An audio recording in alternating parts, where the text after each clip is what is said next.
everybody, and welcome back to the United Stand. On today's evening show, Joao Felix in, Mason Greenwood out. There is talks of a swap deal to get Joao Felix to Manchester United and get Mason Greenwood to Atletico Madrid. Is that something that's feasible? Is it going to happen? Is it realistic? You know what they say, swap deals are very hard to do. Is that something you'd want to happen? I'm going to get the poll running on that straight away. Greenwood is going to go. Do you want Joao Felix in return, or do you want cash? Let me know in the comments down below. Also, some big budget cuts at Manchester United as Sir Jim puts a cap on the spending and how we're going to go about this summer. Talk on Zirkzee being a potential striker target for Manchester United. Man United want him, but does Zirkzee want Manchester United? And it looks like he probably doesn't. Could be ruled out there. Wan-Bissaka, talks of him leaving. Going to talk a little bit about that. But thank you everyone for joining me on the 8 PM show. Also a little bit more on Jarrad Branthwaite. He's going to cost a lot more than you think. Should Manchester United swerve that deal, considering the amount of money we're going to have to dish out anyway this summer and the tight budget we're on? Are we even on a tight budget? Every year it's Man United only has 100 million to spend. I've done the interviews with journalists every year and we always end up spending more. I don't believe it. I'm going to explain why Manchester United could be spending more than what is actually being said right now, because there is potential that we could do, especially after the end of June. If you know, you know. But get in the comments all your thoughts straight away. Goldbridge, usually on the 8 PM show, he's not here tonight. He's on his holidays and he's having a little drink or two. So he's having a little chilled one. I'm here to cover the show tonight. So welcome everybody to the chat. Thank you very much for getting all your comments in. Get your votes in on the poll. Get the likes in on the video. It's a Wednesday night and we're going to have a nice discussion tonight. A nice chilled out show talking about transfers. And I love it. I'm just absolutely buzzing that I get to do a show where I can talk about transfers and we don't have to speak about Erik ten Hag's future, because to be honest with you, I'm very, very tired of it and I want INEOS to make a decision ASAP. But on Joao Felix and Mason Greenwood, the report coming out is Atletico Madrid are willing to offer Joao Felix to Manchester United in a swap deal for Mason Greenwood. Now. What I would say about this is I don't see it happening straight off the bat. But what I want to ask you guys is, would you do it? Personally, I think Man United are going to want cash. But if you look at it realistically, Joao Felix is worth, what, 60 to 70 million pounds? Mason Greenwood, after all the backstory that he has and the baggage he has attached to him, you're probably only going to be able to get like 35 million quid for him. So realistically, if you were to get Joao Felix in return for Mason Greenwood, you are getting a very high quality player that is probably worth a lot more in the market than what Mason Greenwood currently is. So in terms of money, I think it would be a good deal for Manchester United. Now we're going to talk about wages, we're going to talk about where would he play, how it would affect our transfer budget. But what I would say is there's no smoke without fire, and Atletico Madrid have been one of the clubs that are interested in Mason Greenwood. Romano's been on the show. He's talked about a lot of clubs in Spain interested in Mason Greenwood. Barcelona and Atletico Madrid are both clubs that have been touted to be interested in Mason Greenwood. Joao Felix will be looking for a move. Obviously, Joao Felix was on loan at Barcelona. They can't afford to keep Joao Felix, so he's going back to Atletico Madrid again.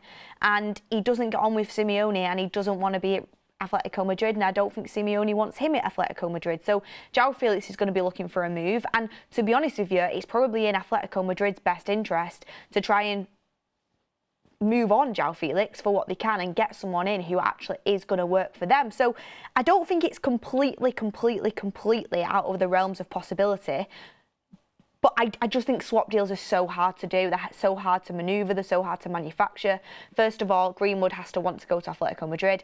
Then Joao Felix has to want to come to Manchester United. Is Joao Felix a priority for us? Is that something that Manchester United would take, or would they want the cash? What I would say is, would Mason Greenwood want to go to Atletico Madrid? I think he would, to be honest with you. They're a very good club in Spain. He's enjoyed playing in La Liga. I think he doesn't really have that many options. I think he would want to go and play there. We've heard he doesn't want to, come back to Man United, and that's off the table anyway. That won't be happening. Man United will be selling Mason Greenwood. There's no chance he comes back, and that's the best thing for him to leave. So I think he'd want to go there. Would Joao Felix want to come to Manchester United? Well, we've had it confirmed by very, very good sources, and Sam also messaged me this before the show started, that Joao Felix was very, very, very open to coming to Manchester United before he made that loan move to Chelsea. So do I think Joao Felix would want to come to Manchester United if it means getting out of Atletico Madrid, where he doesn't have a good relationship with the manager and he gets to play football? Yeah, I think he would. Do I think Mason Greenwood would want to go to Atletico Madrid? Yes, I think he would. It's just whether Manchester United would be willing to do that deal, and also, of course, whether Atletico Madrid are willing to let go of a, 60, 70 million pound asset for someone who realistically is worth about 35 million in the market.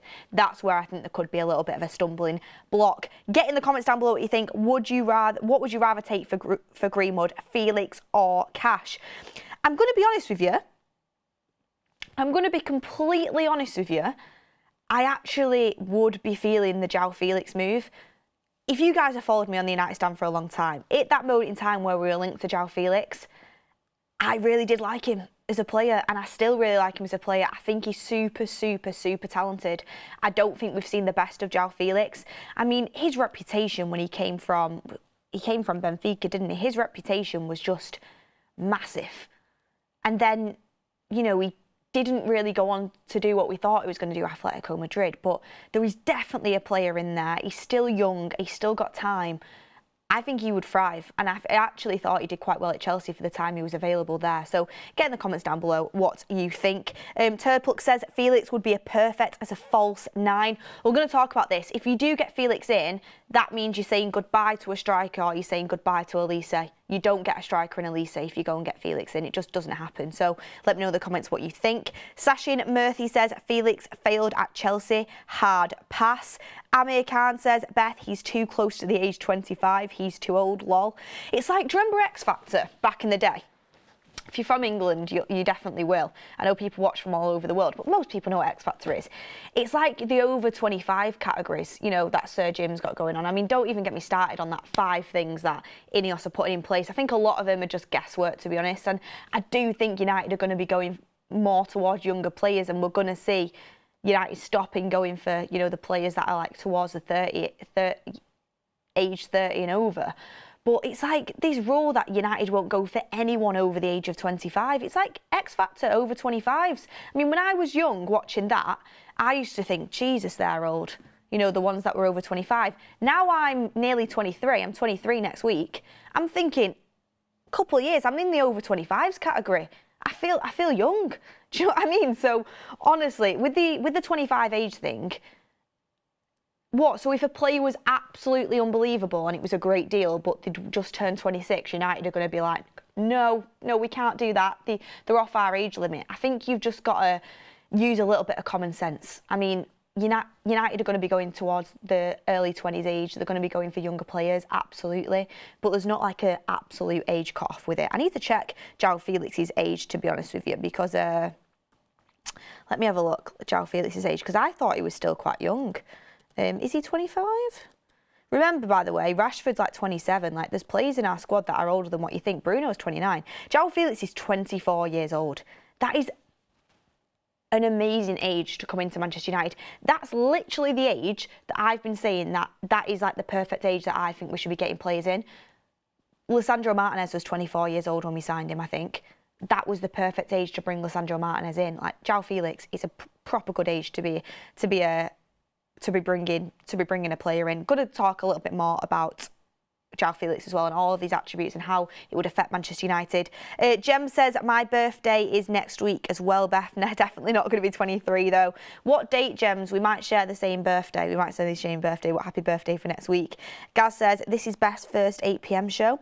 I don't think it's my first on the channel, but it's definitely not a regular occurrence for me. 8 PM, I'm usually off doing something else at this time, but you know, Goldbridge needs cover.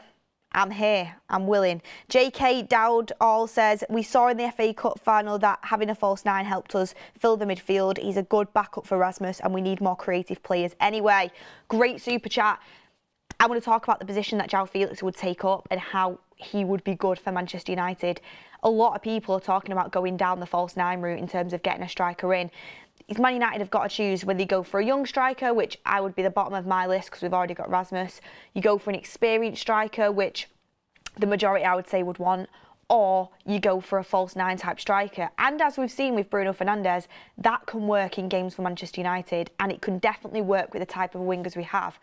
The likes of Garnacho and the Rashfords, they thrive with a false nine because they're more forward players. They're not typical creative wingers. You have a false nine that can draw players in. It allows the wingers to get in behind with their pace, like Rashford and Garnacho. That's what suits them. So I actually think Joao Felix is a really great shout when it comes to that. Thank you for getting your super chats in. Marcy says Felix could be our Havertz false nine. Daily Hibbert says, hi Beth, do you think INEOS are publicly saying our funds are low in order for clubs not to rinse us?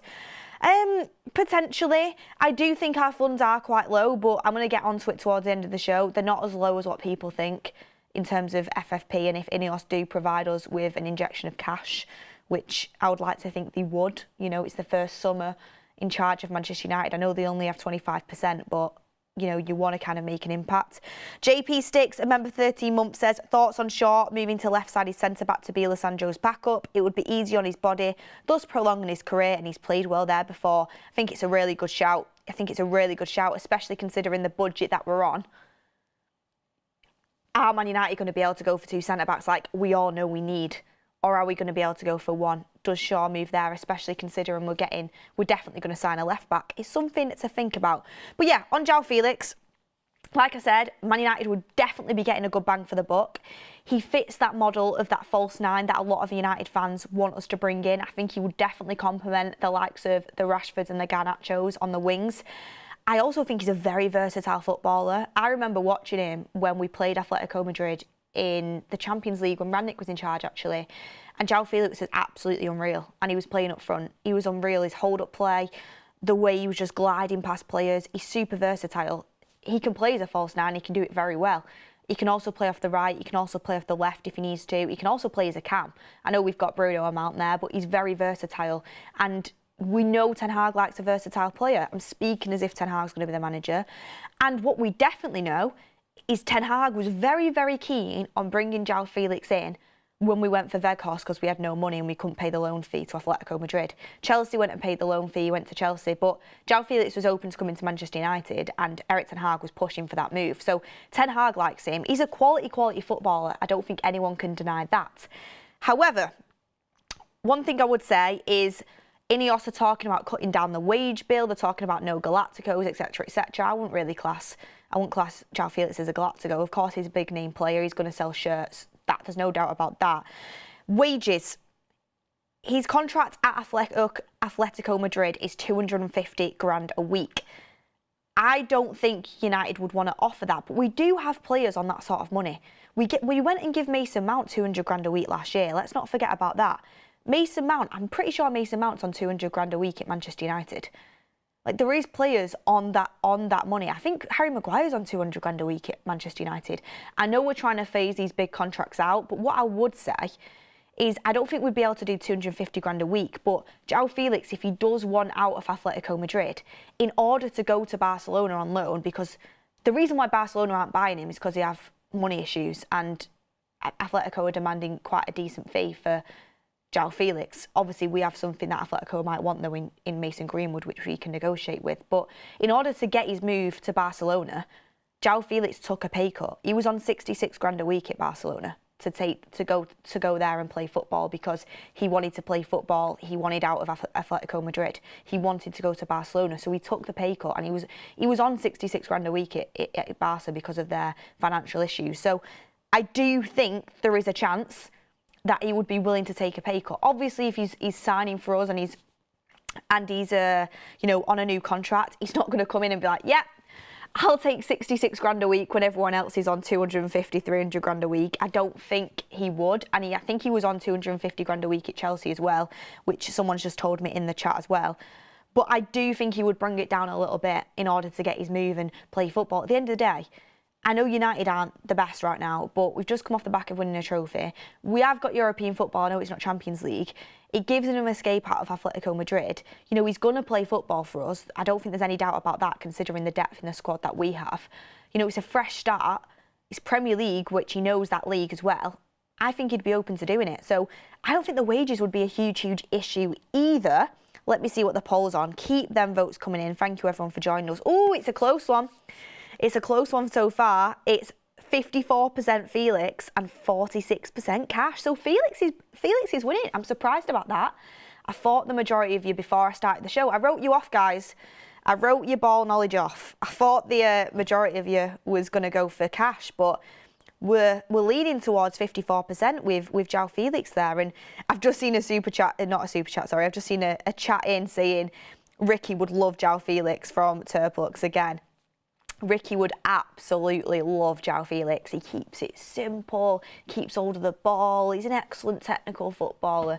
He'd love Joao Felix. I mean, if you're talking for someone to replace Anthony Martial, Joao Felix, I mean, they are different players, but that model of a footballer that can play that false nine and be that link-up player, be the facilitator, Joao Felix could be that. So, what I did write down in my notes is if we do this swap deal, if we did do this swap deal in the summer, that means saying goodbye to a new striker, and it means saying goodbye to an Elise, because Joao Felix takes one of them spots up. You know, you're not getting the money in for Greenwood. You can't afford to do a new striker, or you can't afford to do a new right winger.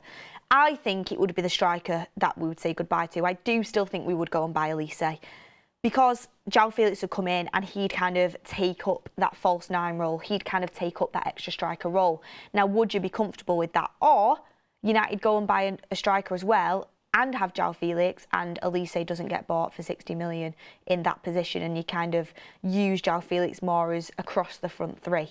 And, you know, you've got your Garnacho for there, you've got your Ramad for there, you've got your Rashford obviously on the left. It would be one of them. I think the right decision, obviously, would be, and I assume Man United would think this as well, would be if we did get Joao Felix in, it'd be the striker that gets sacrificed. So you'd have Rasmus and Joao Felix. Joao Felix is the facilitating false nine, Rasmus is the target man, and you still bring in that creative right winger to balance the front three in Michael Elise, because I do think that creative winger is really, really important. But if we are talking about budget cuts, everyone, I want to make a case for Amad Diallo next season, and I'll make that case a little bit later on in the show. You know, there's reports coming out, United only have 100 million to spend this summer. Well, Elise's 60. And you would say right winger is not as high of a priority as a midfielder, as a centre-back, you know, as a left-back. So where do we cut the cloth? Do you know what I mean? Where do we cut these things down? Does that mean you put a bit of faith in Amad? Sir Jim's talking about putting faith in the youth. Do we put a bit of faith in Amad? Get your comments down below. But obviously, if Joao Felix did come in, and I had to pick on getting Elise or another striker on top of that, I'd still pick to go for the right winger, and I'd take Felix as that facilitating number 9 striker role. Got a couple more chats coming in here, and we've got some coming in now. Let me have a look. Sassy Mercy says, sell the Deadwood, get another 100 million. I mean, I hope so. The only thing that's giving me slight positives about these reports coming out that Man United don't have money to spend is, one, like you said, you know, we're going to be going into a negotiation process to go and get Jarrad Branthwaite. If Everton know we've got loads of money to throw around, you know, they're going to keep the price high on that. We want to get the best deals possible off other clubs. So when we're negotiating hard, you want the rest of the clubs, we want the reputation that we don't have that much money to play with, to be honest with you. So that's one thing that I think could be a potential slight positive out of it. I'm trying to basically be glass half full here instead of glass half empty. But another thing is we will be forced into selling players. We will be forced into doing that. If Man United only have 100 million to spend this summer, if that's actually accurate, which I don't think it is, I think we will spend more than that, honestly. We hear this every summer, and I've done a bit of research on the FFP as well. We can afford to spend more than that, honestly. Where was I going with that? Oh yeah, it'll just add a, you know when you just completely go blank there, it's like glitch in real life. Basically, if we can only spend a small amount, it will force us into selling players. You know, it'll force us to make the decisions on the Maguires, on the Lindelofs, on the Wan-Bissakas, them sort of players. I mean, I'm not just talking about the Van der Beeks and the Palestris, which probably will end up going, the Hannibals. It'll force us into making decisions on fringe players. And then decisions need to be made because, like I say, United, we allow players to hang around for too long and we don't ever sell at the right time. It's time that we start doing that. Irakli says we cannot afford to save expensive players elsewhere. Future Felix is what we are in for. INEOS was clear. Mario Franco says comments on that weird journo linking you guys with Seg. I mean, what journalist has linked us to Seg? I keep talking about this. These Seg conspiracy theories honestly make me laugh. Honestly, people think we're getting paid off by Seg. It makes me laugh. Seg is the agency that handles Ten Hag and a couple of United players as well. It honestly makes me laugh. Like, first of all, if that was the case, why aren't we doing Ten Hag interviews if we have a connection to Seg? Like, it's ridiculous. God forbid that people think, do you know what? A Man United fan that has gone to the games all of her life and is a season ticket holder, goes and watches the game, supports Man United, has always been positive about Man United. God forbid, the only reason she wants to keep the manager that's won 2 back-to-back trophies in his first 2 seasons on the job is because she has links with Seg. Is that the only way you can kind of make it function to you, that that's why I want to keep the manager? No, I want to keep the manager because I think he's got a lot of potential and he's one of the most promising managers I've seen at Manchester United in the last decade. Yes, there's been negatives, but I can kind of see through that. Honestly, it's crazy to me. Do you know, it makes me laugh as well because obviously I'm Ten Hag in, Goldbridge is Ten Hag in. We have Ricky on the forums who's openly Ten Hag out. Openly Ten Hag out. If we had connections to Seg, do you think they'd want that going out there as well? Honestly, it's just difference of opinions. It's honestly difference of opinions. And the funny thing is, if I was sat here every day, or Goldbridge was sat here every day saying, yeah, Ten Hag needs to leave, Ten Hag needs to leave, you know, everyone out there would be calling us the toxic stand, you know, saying that, you know, we're completely toxic, you know, we're not actually United fans. To be honest with you, I'll always say what I think, and genuinely from the bottom of my heart, my opinion is I want Ten Hag to stay because I think he's got a good future at Manchester United as a Man United manager if he gets the backing. It's as simple as that. So, yeah, that was my answer on that super chat. Not Now Dave says, Felix wasn't that great at Chelsea, to be honest. I actually thought Felix had a lot of potential at Chelsea. I know he had unfortunate circumstances. He got that red card that ruled him out for a bit. I think he had an injury as well. But I do think he's a good player. Sashi Murphy says, what would his wages be like? We've already answered that. But yeah, thank you for your super chats that are coming in. Let's see how the poll was going. What would you take for Greenwood? What would you take Grealish? What would you rather take for Greenwood, Felix or Cash? 54% are still on Felix. So that poll's running nicely. Stonebridge says, petition to let Ricky do an 8 PM show solo. If Ricky did an 8 PM show solo, God love him. Absolutely love Ricky, by the way. An amazing guy with an amazing character. He'd just be sat here lecturing you about team shape for an hour, which would probably be quite entertaining, to be honest with you. So we need to keep Evans. We need to keep Lindelof. We need to build a team around Palestri and Ahmad as our wingers. And yeah, we need to get a midfield 3 of Amrabat, McTominay, blah, blah. He'd be loving it. He'd be absolutely loving it, Ricky. So, yeah, we might need to set that up. Let Goldbridge know. I'd find it entertaining. It'd just be, honestly, what it'd just be is, you might as well just get mine and Ricky's WhatsApp chat, the voice notes, and just play them for an hour. Honestly, guys, I think people would pay good money to see what Ricky sends me on WhatsApp. That came out really strange. He just sends me loads of voice notes about Man United all the time. He lives, breathes football. He watches the games back on repeat. He loves it. So honestly, some really insightful stuff on there, I'm going to be honest. So yeah, that came out really wrong, but yeah. Oh, God, this is what happens on the 8 PM shows. This is what happens. It's just voice notes talking about United. It's just voice notes talking about United. I promise you. But yeah, that's the news story on Joao Felix and Mason Greenwood. Get your comments in down below. I've seen a lot of people saying Barca didn't sign him on a permanent, neither did Chelsea. Is that something to worry about? No, it's just Atletico demands for the player being too expensive. That's why. They didn't get signed. He didn't get signed. Atletico wanted around 80 to 100 million for Joao Felix when he was leaving Chelsea.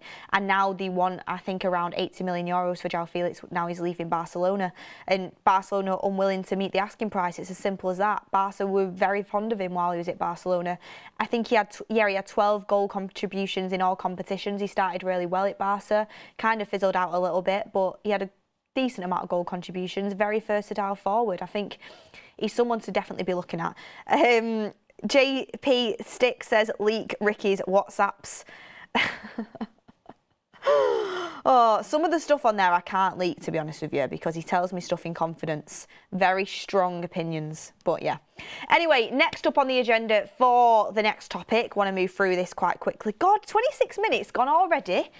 Wow, this show is moving quickly, and it is on Zirkzee and Aaron Wan-Bissaka. I mean, there's not really any correlation. It's just talking about the Italian league. I'll start off with Zirkzee. A lot of people talking about Joshua Zirkzee, Dutch forward that's playing for Bologna in Italy. Very, very, very, very high ceiling. A lot of people talking about him. Young striker. Apparently, Manchester United are interested in signing striker Joshua Zirkzee. He has a 34 million release clause that will be valid between July the 1st and August the 15th, and this is coming out from Italy. Obviously, Joshua Zirkzee already plays in Italy. 34 million release clause. Somebody is definitely triggering that because he's had a great season and he's got a lot of potential. And I think, if I can't remember, he's very young. Let me just double check his age quickly. Yeah, he's 23 years old. He's got a lot of potential. He's got a lot of potential, Joshua Zirkzee, and someone's going to trigger that release clause, and apparently Manchester United are very interested in him.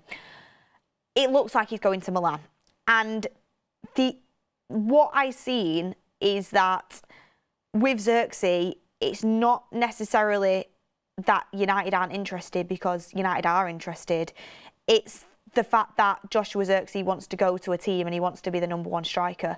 United can't offer guaranteed game time because we have Rasmus Højlund, who is developing, and he's also going to need game time.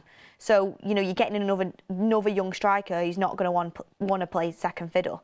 You know, there's multiple clubs interested in Zirkzee, a lot of Champions League clubs as well, a lot of competition. I generally think that Man United probably would like to look at that, especially considering the limited budget we're on. 34 million, it's a no-brainer, really. You know, when you're looking at Benjamin Sesko, for what? His price has gone up to around 65 million euros, I think it is. You know, you're looking at Ivan Toney, you're looking for at least over 60. You know, Joshua Zirkzee is going to be 34 million. Like, that's a steal. So I think Man United would definitely be interested. I just think Joshua Zirkzee probably doesn't want to come and compete with Rasmus. He wants to go and be #1 somewhere after the season he's had, and he wants to be the young striker that the team he goes to is developing, and we already have a young striker that we're developing in Rasmus Højlund. So I don't think there's much in that. Also, we had Romano on the show as well, and Romano was sort of saying that Zirkzee doesn't look likely to Manchester United. It looks like he's going to go to Milan, and you know, there's a lot of agent talk going on with this deal. So with Joshua Zirkzee, yes, it would have been nice to get a good striker in for 34 mil. He's young, he's got a lot of potential, he is a bit of a baller, but he might not tick every single one of Man United's boxes, and also United as a club probably don't tick a lot of his boxes either, so I just don't think that deal is going to happen, if I'm being honest with you. But on the Wan-Bissaka stuff, Inter Milan, very interested in Wan-Bissaka, that is true. We wouldn't get a huge fee for him because I think, if I'm not mistaken, Aaron Wan-Bissaka's contract expires next season, so we need to sell Wan-Bissaka this summer if we want to sell him. If not, he's probably going to go on a free transfer. I doubt we're going to offer him a new contract because I don't think he's part of the long-term plans going forward. So Inter Milan are interested in him.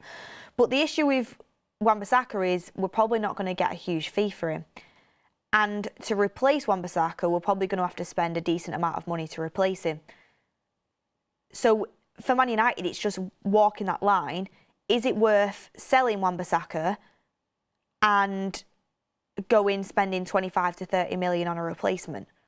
Or do you just take the loss, let him go on a free next season and keep him around as a backup for another year? With Wan-Bissaka, it's one of them things where, honestly, Analogy Bridge is coming out. It's the 8 PM show. Analogy Bridge is coming out. It's one of them things, right, where you make a to-do list. You know, it's your day off and you're running your errands. And, you know, you've got your washing on there, you know, cleaning your cars on there, you know, sorting your clothes outs on there, you know, going doing the ironings on there. And there's priorities, you know, you've got an event the next day, so you definitely need your ironing done. You know, you've got an event the next day, you've not got any clean underwear, so your washing definitely needs doing. Tidying the room, yeah, okay, it's messy and it could do with being done, but world's not going to fall apart if you don't tidy your room. It's something that you can maybe put off a little bit. And then you keep putting your room off because other things keep popping up that's more important. That's like selling Wan-Bissaka for me right now. By the way, I don't want to disrespect Wan-Bissaka because he had a very, very, very good performance in the cup final. But me personally, if Man United want to be a top club, Wan-Bissaka isn't a fullback that we should be keeping around, to be honest with you. He does a very good job at what he's good at. He shut Doku down. He shut Doku down for large majorities of the game. Towards the end, Doku was getting a little bit exciting, wasn't he? But Wan-Bissaka had a very good cup final. He's good at what he's good at. But for a top club moving forward with Manchester United, Wan-Bissaka isn't the fullback that you should have in your squad, in my opinion. Personally, I think you need an all-rounder. But the fact of the matter is, why I compared him to the Room that he's messy, but you're just not going to get round to doing it. Every single summer, it feels like Man United have way more priorities. And that's the issue, because it's not as if Wan-Bissaka is a stinker. Like, he can do a job. He's a decent backup right back. So you can afford to keep him around for a bit. Like, you've got Dalot, and it's just something, oh, we'll address that next window. I'll address the Room another day. So Wan-Bissaka, for me, I see him staying, to be honest. I think Ten Hag does want to get an improvement. I think the club also want to get an improvement. And I think we are going to sell Wan-Bissaka eventually, or he's going to leave the club eventually. But I think for now, there's so many other areas that need fixing, you know, centre-backs, left-back, striker, right-winger, midfielder, that I think right-back, once again, is going to fall to the back and it's not going to get addressed. So, you know, we keep hearing every single window, you know, United want a right-back, but it's not a priority. United want a right-back, but it's not a priority. I think that's what's going to happen with Aaron Wan-Bissaka. But in the long term, we do need to upgrade on Wan-Bissaka. We do. Like, we do. It's factual. If we want to be a top club, we need to upgrade on Wan-Bissaka. But I just think because of all the priorities we've got this summer, it just won't end up getting done. I'm just going to quickly double-check Aaron Wan-Bissaka's contract in Manchester United. Yeah, so we activated the option to extend Wan-Bissaka's contract till 2025. So we're in 2024 now. So next year, he'll be leaving on a free. So this summer, it's your last opportunity to get a bit of money for Wan-Bissaka in. We're not going to offer him a new deal. So it's just whether you take the L on that or not. I mean, let's run another poll. We've done the Greenwood and the Felix one. Let's run another poll. Do you keep Wan-Bissaka around or upgrade on him? Bearing in mind all the priorities that we've got in Manchester United right now, what do you do? Because realistically, with a year left on his deal, you're probably only going to get, what, 15 to 20 million, which is... Wan-Bissaka's worth more than that, let's be honest, especially if it's teams from Italy that are interested, because there is valid interest from Inter Milan, but they've not got much money to spend, so they're not going to be able to spend like 20 to 25 on him, which is what ideally I think he'd be worth. With 1 year left in his deal, maybe at a push you'd be able to get 20 million for him, but then to replace Wan-Bissaka in the right back market, you're looking at least at spending, you know, 25, 30 extra. Like, are you really going to be able to get the fee for him and then use that fee to get another right back in? You're going to end up spending more money. So it's something that Man United might just put off until next season, and they might just not end up getting a fee for him and let it expire. But let me know in the comments what you would do. Next up on the agenda is Jarrad Branthwaite. We're going to get into the budget cut stuff in a second and how this all kind of ties in. So Samuel Luckhurst has put out an article saying that Everton will hold out for a hefty fee for Jarrad Branthwaite. They will not sell him for a cut price fee, and they value it in between 70 million to 80 million pounds. So TalkSport this morning saying Branthwaite could be available for about 40 million, which I knew it weren't true. Like, I said it on the show earlier, it weren't true. And now Luckhurst coming out saying they want around 70 to 80. I'm sure Everton do want around 70 to 80, but at the end of the day, they've got financial issues. I honestly think it's going to be somewhere in the middle. I think maybe more towards the 70 to 80, to be honest with you. I think Jarrad Branthwaite will end up going for around 60 to 65 million pounds. That's what I think he'll end up going for. Can Man United afford to spend 60 to 65 million pounds on Jarrad Branthwaite? Now, I spoke about Jarrad Branthwaite in depth on the 2 p.m. show, so I don't really want to go back over all ground. But what I will say, well, tune into that show from before. Shameless plug. But the second thing I will say is I'll just give a little bit of an overall summary. As much as I really do like Jarrad Branthwaite, if we're only getting one centre-back, we shouldn't be prioritising a left-sided centre-back when our current best centre-back is a left-sided centre-back in Lisandro Martinez. Because you don't go and splash 60 to 65 million pounds on a left-sided centre-back when you've got Lisandro Martinez as a left-sided centre-back. I know we need backup for Martinez because of his injury prone. I get that. I get that completely. But then you go for something a little bit cheaper. What we need to do is get an elite partner for Lisandro. An elite partner to combine with Leacher. You know, Martinez and Varane, it's an elite partnership. They were brilliant together. We need to go and find the next Varane with his attributes, because Varane complements Martinez like ketchup and chips. Do you know what I mean? Like, it just works. It works so well. I mean, some of you might want a different sort of sauce on there, but I do like a bit of ketchup with my chips, going to be honest. So if we're going to be spending money on one centre-back, and especially if we're going to be spending 60 to 65 million, we need to be going for someone that complements Lisandro Martinez. And I know there'll be people in the chat saying Branthwaite can play on both sides. He can also play, you know, with his right foot. But at the end of the day, Branthwaite is predominantly left-footed. Yes, he can play on both sides, and yes, he can play with his right foot. But in a possession-based system that relies heavily on playing out from the back, you don't go and splash 60 to 65 million on a predominantly left-footed centre-back to go and play at right-sided centre-back. You don't. If we were going to... in my ideal world, it would have been... we should be buying two centre-backs this summer. Priority would be a right-sided centre-back, and that would be, you know, Todibo or potentially other targets that we're looking at. And then I did also think we need to get cover for Lisandro Martinez, and that would have been, depending on the price, Branthwaite, potentially Mark Gahey. You know, I know Mark Gahey is right-footed, but he's a left-sided centre-back. Left-sided centre-backs. So that's the route I'd be going down. And I know there'll be people online saying, you know, Branthwaite can play both, that's why we're going for him. But at the end of the day, I wrote this down before on my phone, so excuse me, I'm not being rude. This is what I wanted to get up. Now my phone's decided to glitch out on me.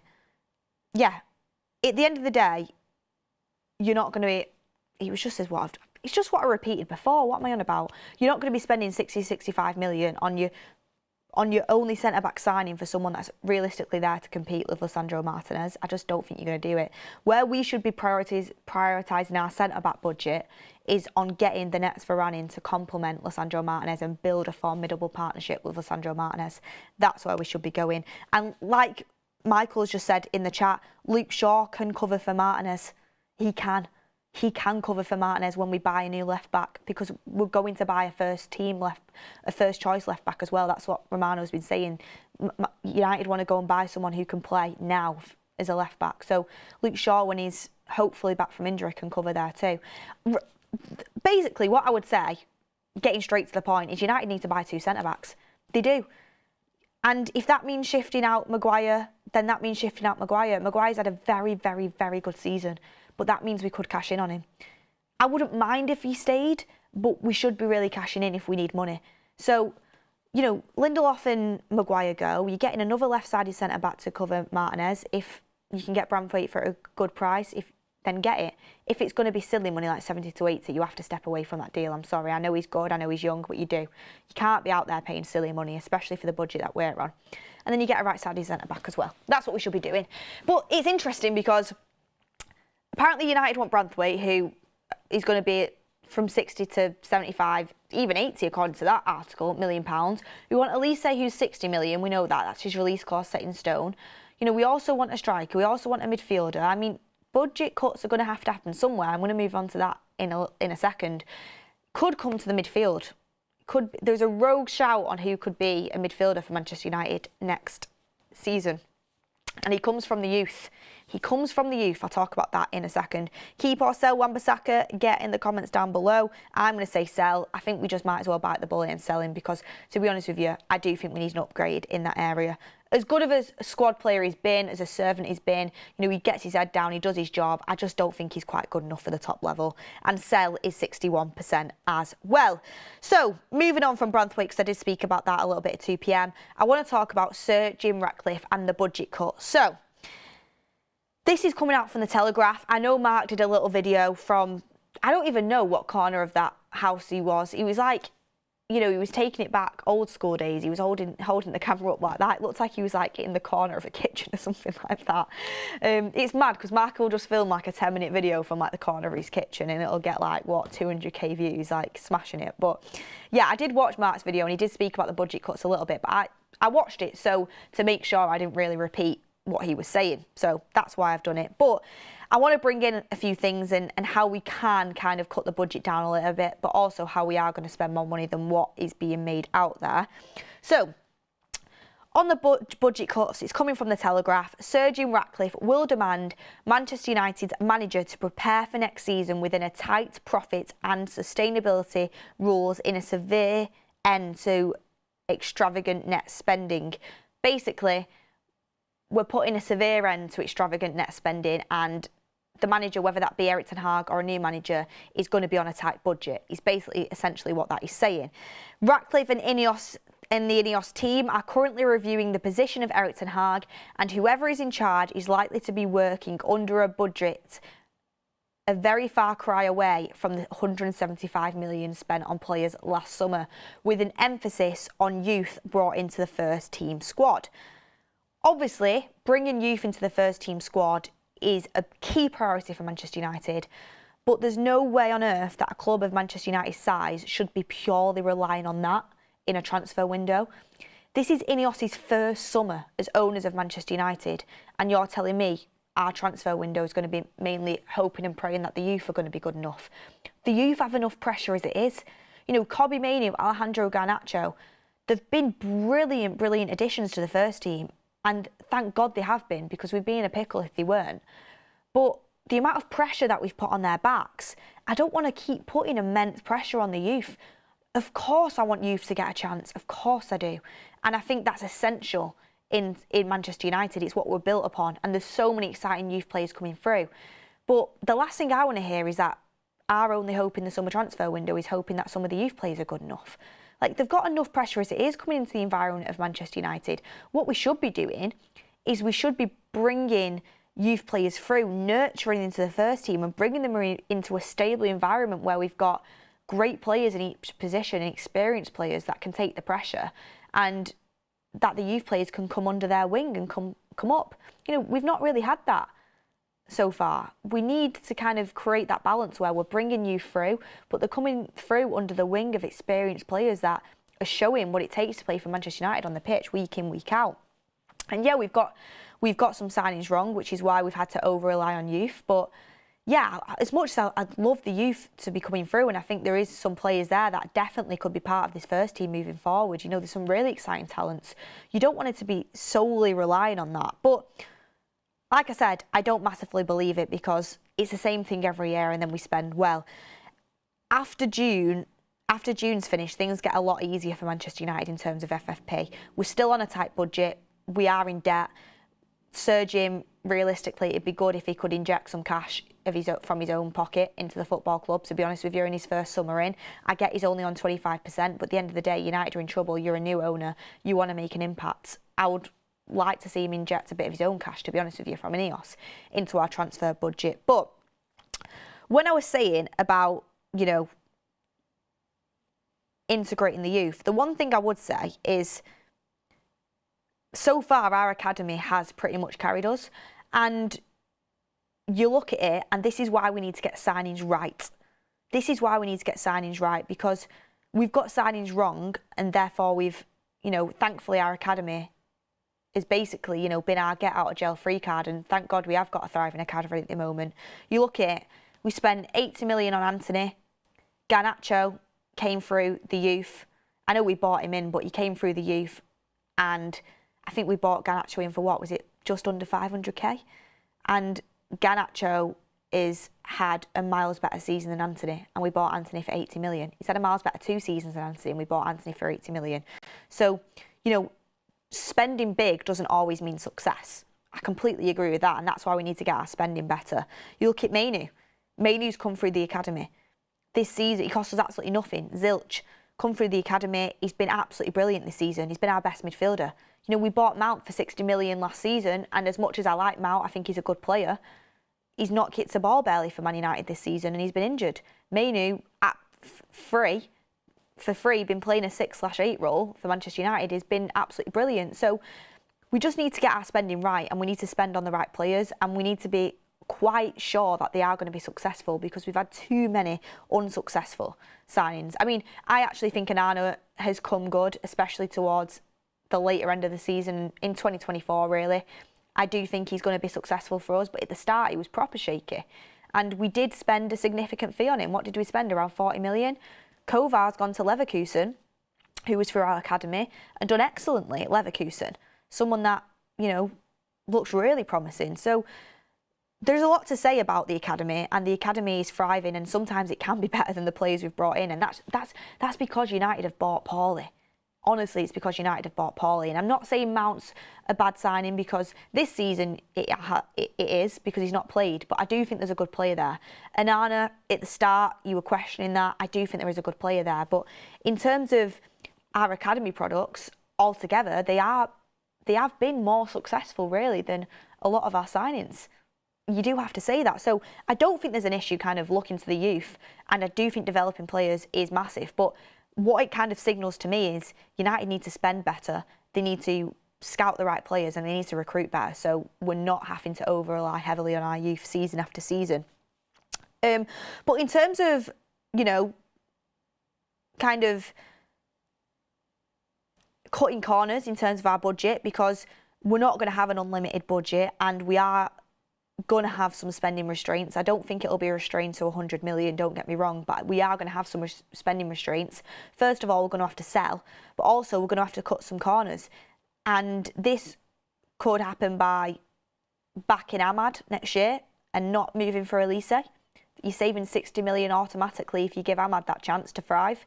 It's a risk, but is that a risk worth taking? Also, there's a player called Toby Collier that apparently Manchester United see as being able to make the step into being a part of the first team next season. And he's a defensive midfielder. I mean, with Casemiro on his way out, I still think we'll sign a defensive midfielder, and I think we have to sign a defensive midfielder. You can't rely on a kid to come in and be a starter. But I was talking about Simon Amrabat for 20 million as our backup six. Toby Collier could become our backup six, and then you've saved 20 million. So there's ways that you can kind of save money a little bit there. Got some super chats in. Travel Guide says, when you started TUS, you had the X factor and vocabulary, but not the experience. Now you've got all three. I vouch for you to take over when Mark quits. Thank you very much, Travel Guide. I'm not sure everyone would agree with you on that one, but thank you. I really do appreciate it. And I love this community. And Mark's not quitting. He's not going anywhere, but I love being able to come in and do these shows for you guys. And yeah, I love United, so it's great speaking about it. And super chats like that, I really do appreciate them, so thank you. Kitale Chakrabati says, that's one thing I do need to improve on, my pronunciation of names. That's something that's on my to-do list. Swap Aaron Wan-Bissaka and Dumfries, 1 year left from Inter. Dumfries was a signing I wanted to do 3 or 4 years ago, to be honest. Like now, it's not as exciting as it used to be, Dumfries, for me. Flash talks, the 5-step plan by INEOS going out of the window. Don't read too much into that, to be honest with you. Don't read too much into that, to be honest. Like, you know, the 5-step plan, I could have just used a bit of common sense and come up from that, just based on some of the leaks that's coming out of Manchester United. Do you really think, honestly, I'll be amazed if INEOS and Sir Jim have gone into United and said, look, everyone, I'm going to write these down, stick it on your wall. These are the 5 steps. And there's no going outside of them. That's what it is now at Manchester United. This is how we make Man United great again. Of course, you know, we're looking at younger players. We're looking at players probably towards 20 and 25. Yes, we want to cut wages down. Sir Jim's spoken about building the next Mbappe, not buying the next Mbappe. Of course, there's things that, you know, United are looking to do. There's guidelines, but there's not like an actual 5-step ruling that we have to follow. I doubt, very, very, very, very much doubt it. Yeah, everyone smash a like on the video. Let's see if we can get it to 1,000 likes. I'd really appreciate that in the chat. Please hit a like on the video. Appreciate that. Also, we've got a super chat in from Zayn Miassi saying thoughts on Rashford talking to Arsenal. Zayn, it's not happening. It's not happening. So I have no thoughts on it. Sam Perryman says Felix didn't want to come last season and still doesn't want to come now. He did want to come last season. We've had that confirmed. He did want to come. We just couldn't pay the fee for him, to be honest with you. Thank you, everyone, for getting your chats in the comments. But in terms of, so I spoke about Elise, you know, would you give Ahmad the chance over going and spending 60 million on Elise?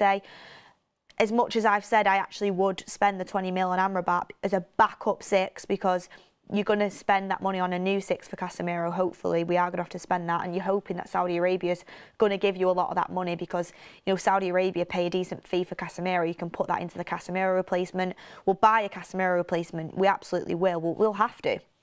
But in terms of the backup for him, I was saying I wouldn't mind triggering the 20 million on Amrabat, because you know what you're getting, and I think as a backup he's solid. But if Toby Collier can transition into being a reliable backup 6 for the new 6 at Manchester United, then maybe that's an area there you can save 20 million. I don't know if he is. That's up to Manchester United, Erik ten Hag and the youth, you know, the people around the academy and the youth setup at Manchester United to kind of look at that. But it's something to think about. Get in the comments about Ahmad though. Would you want to get Elise, or would you be willing to give Ahmad that chance? I'd be interested to hear what you guys think about that, if we're cutting corners. But I wanted to bring in towards the end of the show about FFP just a little bit. And I know Mark spoke about this account on Twitter before on the shows, and I wanted to give it another shout out. The Swedish Rumble on Twitter is an excellent Twitter account that explains a lot to do with FFP, Manchester United, the financial limitations that we have. Swedish Rumble on Twitter has done a recent tweet basically explaining the whole financial situation with Manchester United. It's very complicated. I found it very difficult to understand, but I kind of got the basic outline of it. And I want to hold my hands up. Like, I'm probably not the most informed person to be speaking about this, but I am also just a fan like you guys. I've tried to do my research as best as possible, and I want to do a little bit more research on this, especially going into the summer window with these reports coming out. But what I gathered from the tweet that Swedish Rumble put out in terms of financial fair play is, I'll read out the notes I wrote, because it might get a little bit complicated if I just try and go off kind of the top of my head. But basically, in a nutshell, in theory, Manchester United could spend 260 million on transfer fees under FFP. But what happens if we sell players? Our ability to spend under FFP rules increases greatly if we sell players. So just basically based on the accounts now, we could spend 260 million if Sir Jim injects, you know, some of the money himself, and based on our situation. I'm going to explain how in a second. So people saying United only have 60 million cash to spend, they only have 100 million cash to spend.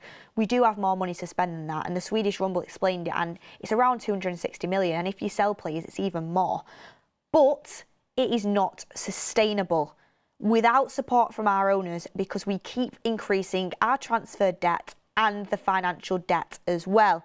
If INEOS is prepared to back us with more than the 200 plus 100 million that we can spend, if INEOS is prepared to back us with more than the 200 million, with an extra 100 million, then we can spend these amounts. Remember, Chelsea has much less revenues than us, and they have spent well over £1 billion in the last 2 seasons. And then he said, people will come back and say, but everyone has said we can't spend that much under financial fair play. What's your explanation to that? And basically, we are in a completely different situation up until the 30th of June 2024. Why? Because in the 2021-2022 season, we made a loss of 149.5 million, which is the 3rd biggest loss of all times in the Premier League. And City and Chelsea have stacked up some huge losses over the years, so that says a lot in terms of the loss that we made in that year. But remember, under the Premier League rules, the result are from the last 3 seasons added together. For the period of 23-24, 22-23 and 21-22 seasons, we could also make a 105 million loss. And before the 22-23 season even started, we were already in red with 149.5 million in losses. But after this season, so after June 30th, basically, the 21-22 season is set off the books. So we don't have to deal with that horrible season being on our books anymore. And in addition to that, from the end of the 21-22 season up until July 2024, the following contracts will have been removed from the books: Pogba, Ronaldo, De Gea, Cavani, Mata, Lingard, Matic, Baye, Fred, Tellez, Williams, Varane, Martial. This is why, INEOS are quite, willing to try and get, even though Varane's unbelievable, that's why they've kind of wanted to get him off the books, because of the high wage. Same goes with Casemiro. It's why they're looking to get him off the books as well, the high wages off the books. If Sancho and Greenwood are sold, they would be added to that list as well. And, Sancho's on 350 grand a week. Greenwood, I'm not sure what wage he's on, but that would be taken off the books as well. And basically, all of these were on very big wages, especially if you looked at the likes of Ronaldo, De Gea, Pogba, Varane and Sancho, all on very high wages, and they'll be all off the books. During this time, we've added 8 players in Casemiro, Antony, Martinez, Malacia, Eriksen, Mount and Onana, of which only really Casemiro and touching on Mason Mount and potentially Antony are on big wages, but mainly Casemiro. So 15 out and 8 in, the contracts are going out and they're much more expensive than the ones that we're bringing in. So if you add transfer fees to this, Manchester United can make money to spend this summer. We can spend money. But we also have to sell. We have to sell. Sancho is a big one, because not only do we have to sell because of the fee, but if you sell Sancho for 35 million, it's not 35 million added to the pot. You've got to take into account his wages, the amortisation fee as well. But Greenwood, you sell Mason Greenwood, that money is pure profit, because there's no fee in terms of what we paid for Greenwood to bring him in, because we brought him through the academy, so you get pure profit of that. So every player you sell, basically, it goes off against the books, which we all know, but they all go off the books in different ways. So, Sancho we've got to sell. Greenwood would be massive in terms of selling, or if you can get that swap deal with Joao Felix, that's something that you could explore. And then United also have to do a clear out in other areas. You think about it, Palestri's going to go, Donny van der Beek's going to go, Hannibal's going to go. There's other players that are kind of, fringe players that are going to go that I can't quite name off the top of our heads. But we do have to evaluate players. Lindelof, there has been interest recently in terms of, I think Madrid were interested at some point. I think an Italian team was interested at some point. Lindelof has interest. He's not good enough to be, for someone for Man United to stick around. He's not. You've got to let him go. You've got to bring the money in. You look at Harry Maguire. If you can cash in on him, he's someone you bring the money in for him as well. And you've got to look around the squad and you've got to make tough decisions, you really do. So that's something that Manchester United need to do. But if we sell players, that'll give us a huge boost in terms of what we're able to pay. But what I would expect from Manchester United, I wouldn't expect much spending before the 30th of June. We can spend, of course we can. I would say at the moment our spending power is around 100 million in terms of what they want to put out there, but we can spend more than that. I think we can spend more than that. You sell players, you can get over the 200 million mark, I think, personally, just based off the research I've done. So, yeah, someone could come out and say I'm completely wrong and they can prove me why on point A, B or C. But looking at what the Swedish Rumble says, I respect him, and honestly, his tweets are great. So, he's backed it up with facts. I've looked at that. Based on the players that we could potentially sell, United are in a situation where we can get players in this summer. We are. And for me, INEOS's first summer, I just think they're preparing people, and also in terms of, setting expectations in other clubs as well. If other clubs think we're going to be coming out, splashing the cash in INEOS's first summer, that's going to make it difficult for us to negotiate. So, yeah, I do think there is spending restrictions. I do think we have to be careful, because there's a lot of debt at Manchester United, and we don't want to plunge into more debt, and we don't want to make mistakes on signing players that aren't worth the transfer fee and overspending. I get that. But at the end of the day, there's a reason why United are looking at multiple different players for multiple different positions, because we are going to spend some money this summer. I don't expect us to sit there and go and spend ridiculous amounts, but I think we'll spend more than what's being touted in the media, personally. But get in the comments what you think on that as well. Egan says, give Ahmad a chance. A right winger is not a priority. Hans says Felix would be great to get into the squad. Jason Douglas says our defence is too weak to let Wan-Bissaka go right now. even though I think Wan-Bissaka should go because, like I've said, you know, you shouldn't keep a player just because they're a one-trick pony. You should keep a player because they're a good all-rounder, in my opinion. He does have that ability to lock down wingers. He does have that ability. So that's...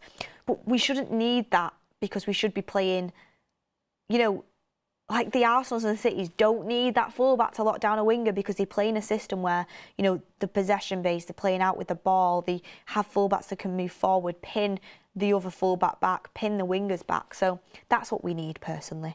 Daz says, watch us keep Evans.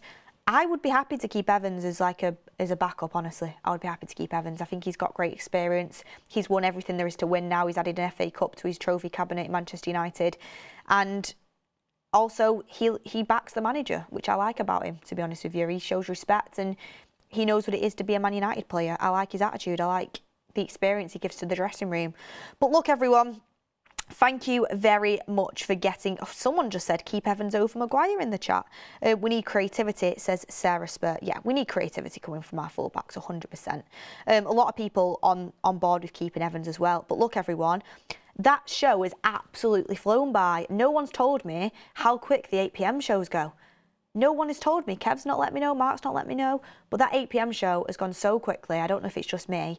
And I really do think we had such a great debate, everyone in the chat, in terms of the topics. And it was good just to speak about transfers and Manchester United, what we're going to do in the summer, because it's such a pivotal summer for Manchester United. And, you know, the Greenwood and Joao Felix swap deal is something that really, really interests me because Greenwood is going to go and I think Joao Felix is a very versatile, very good quality player that you could get in for Greenwood in terms of what Greenwood is worth compared to what Joao Felix is worth.